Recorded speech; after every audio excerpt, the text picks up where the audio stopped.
Welcome back to the Av Attack. I have returned. I am your host, Prescott Chambers. The Avs head to the Music City to take on the Predators for the first of this back-to-back, which was on Saturday, November 22nd.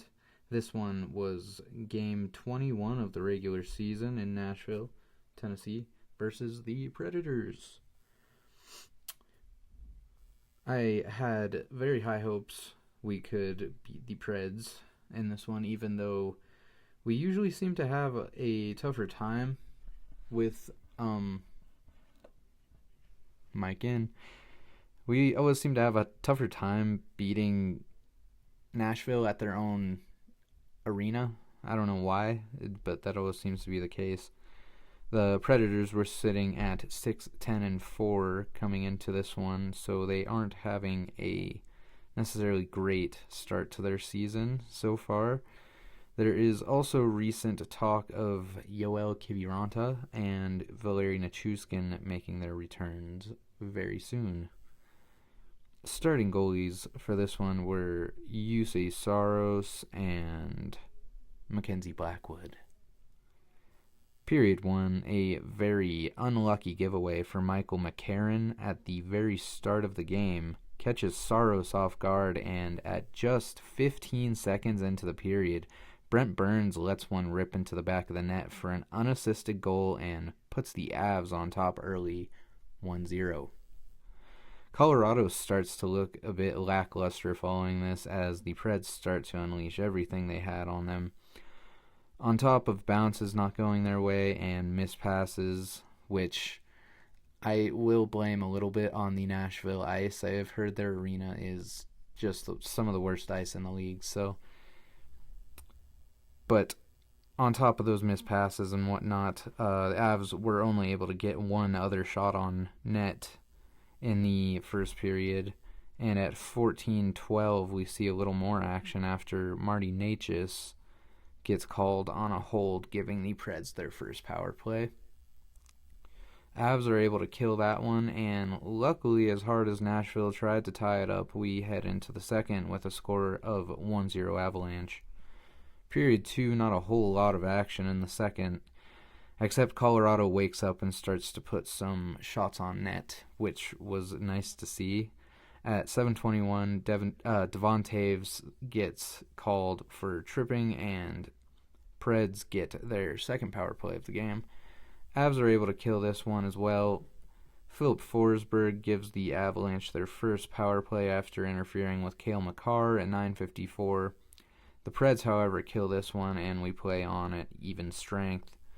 We get a lot of opportunities from both teams, and I truly felt like Nashville could have tied this at any moment, but Mackenzie Blackwood was out of body and saving everything in this one, so I wasn't too worried. He was going crazy. Period 2 comes to an end, and the score still remains 1-0 Avs. Period 3, Nashville is still pushing with everything they have to try and tie it up. At 3:40, Devon Taves takes an interference call, giving the Preds their third power play of the game.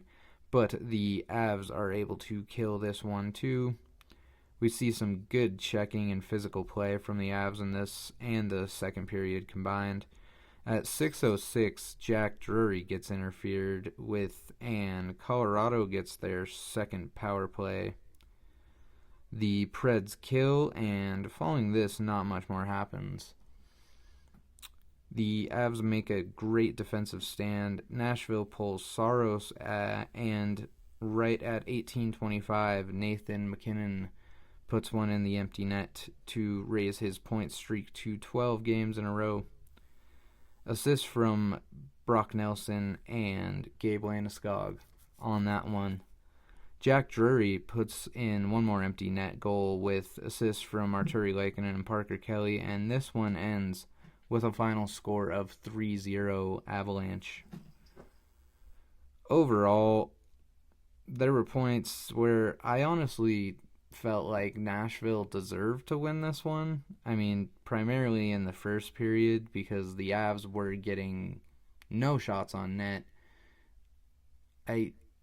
believe the first period ended with shots on goal at like 12 or 13 to 2 for in favor of Nashville. So I was just kind of upset about that. I don't know how we got shut down at the start of that.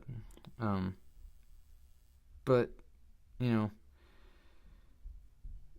we were able to pull it out, so I can't be too upset, I suppose.